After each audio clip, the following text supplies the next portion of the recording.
अंधे कत्ल की गुत्थी सुलझाने में सारंगढ़ पुलिस को मिली बड़ी सफलता। मृतक लीलेश साहू की हत्याकांड का उठा पर्दा। महानदी ग्राम छर्रा में मिला था मृतक लीलेश का शव। सारंगढ़ बिलाईगढ़ पुलिस ने गुमराह कर रहे दोनों आरोपियों को बारीकी से पूछताछ करने पर किया जुर्म स्वीकार। नौकरी लगाने के नाम पर मृतक ने 2 युवकों से लिया था पैसा, वापस नहीं करने पर दोनों युवकों ने दिया हत्या को अंजाम। एसपी राजेश कुकरेजा, अतिरिक्त पुलिस अधीक्षक माहेश्वर नाग, एसडीओपी स्नेहिल साहू के कुशल मार्गदर्शन में टीम गठित कर थाना प्रभारी कोतवाली विंटन साहू, थाना प्रभारी कोसीर विजय पेकरा के नेतृत्व में अंधे कत्ल की गुत्थी सुलझाया गया। बोधराम साहू उर्फ दादू उर्फ पाव पिता बैसाखू साहू 28 वर्ष, सेंदुरस थाना मालखरोदा जिला सकती। रविशंकर साहू उर्फ दारा सिंह साहू पिता विजय कुमार साहू 28 वर्ष, हसौद थाना हसौद का निवासी है। एक डेड बॉडी मिली थी 20 सितंबर 2022 को छर्रा में।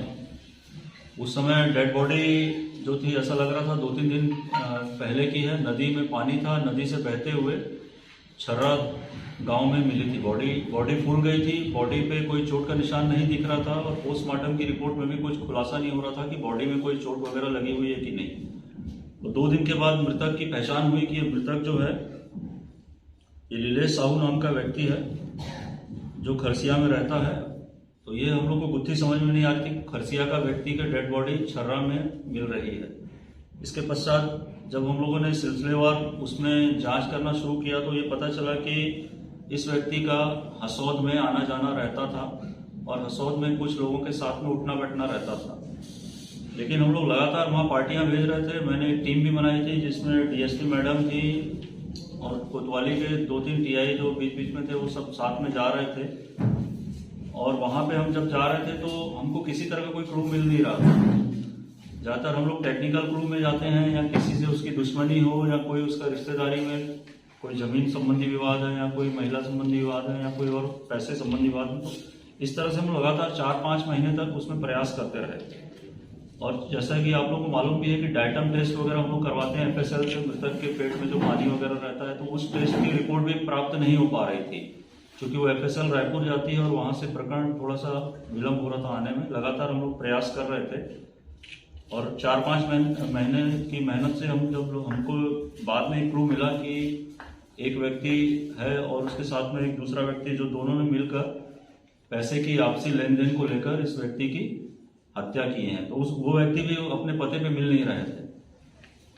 फिर हम लोगों ने एक टीम बना के भेजी और उस व्यक्ति को फिर हम लोगों ने अभी कैप्चर किया और जब उससे सिलसिलेवार तरीके से पूछताछ किए तो यह पता चला कि मृतक लीलेश साहू जो है रविशंकर साहू से 50,000 रुपये लिया था। रविशंकर साहू हसौद का रहने वाला है। वो जो आपका फेमस जो ननकी मिष्ठान भंडार वाले जो पेड़ा बनाते हैं वहाँ पे हलवाई का काम करता है।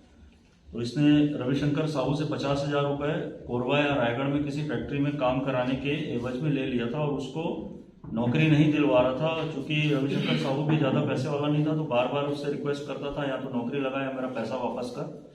वो उसको टालते रहा और इसको इसी बीच में रविशंकर साहू की मुलाकात एक बोधराम साहू नाम के व्यक्ति से होती है जो ये मालखरोदा का रहने वाला था। तब दोनों को पता चला कि बोधराम साहू से भी मृतक लीलेश जो है पैसा लिया हुआ है और इन दोनों को अपमानित करता था और पैसा नहीं देता था।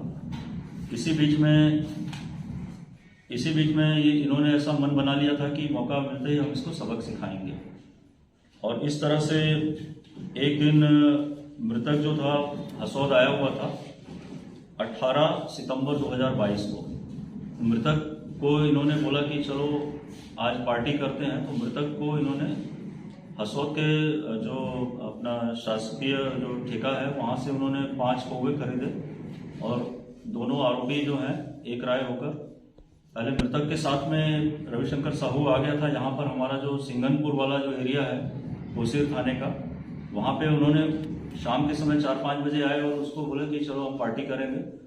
तो मृतक के साथ में रविशंकर साहू शराब पीने लगा और उसके बीच में प्री प्लान के तहत दूसरा जो आरोपी है बोधराम वो भी पहुंचा वहाँ पर। और चूंकि मृतक को नशा जल्दी हो तो उसके पास में रविशंकर साहू के पास में सुहागा रखा हुआ था। जो सुहागा आप लोग जानते हैं, सुहागा को भी उसने शराब के उसमें जो डिस्पोजल ग्लास रहते हैं उसमें घोल कर उसको पिला दिया। उसके बाद भी जब उसको लगा कि नशा नहीं हो रहा है तो फिर वो आपस में फिर मारपीट करने लगे और उसको उठा के डैम से नीचे फेंक दिए दोनों ने मिलकर, और डैम से फेंक कर गाड़ी को वहीं छोड़ दिए मृतक की सिंगनपुर में, और आरोपी लोग दोनों वहाँ से फरार हो गए और लगातार पुलिस को चकमा देते रहे और दूसरे के नाम से गुमराह करते रहे पुलिस को। लेकिन अभी 2-3 दिन से जो हम लोग लगातार पूछताछ कर रहे थे उसमें इस सिलसिलेवार तरीके से 2 आरोपियों की पहचान हुई और उसमें मृत्यु का जो उसकी हत्या का जो कारण सामने आया पैसे का लेन देन और आपसी मनमुटाव था। इस तरह से दोनों आरोपियों को हम लोगों ने गिरफ्तार कर लिया और मृतक की कुछ चीज़ें भी उससे जब्ती हुई हैं एक आरोपी से, और दूसरे आरोपी से जो मोटरसाइकिल में भाग गए थे वो मोटरसाइकिल भी जब्ती हो गई है। और इसमें चूंकि कोतवाली में मर्ग कायम था, मर्ग जांच पर से FIR कोसीर में करवा दी गई है और दोनों आरोपियों को अभी गिरफ्तार करके अभी judicial remand. Bureau report, prime 24 CG news.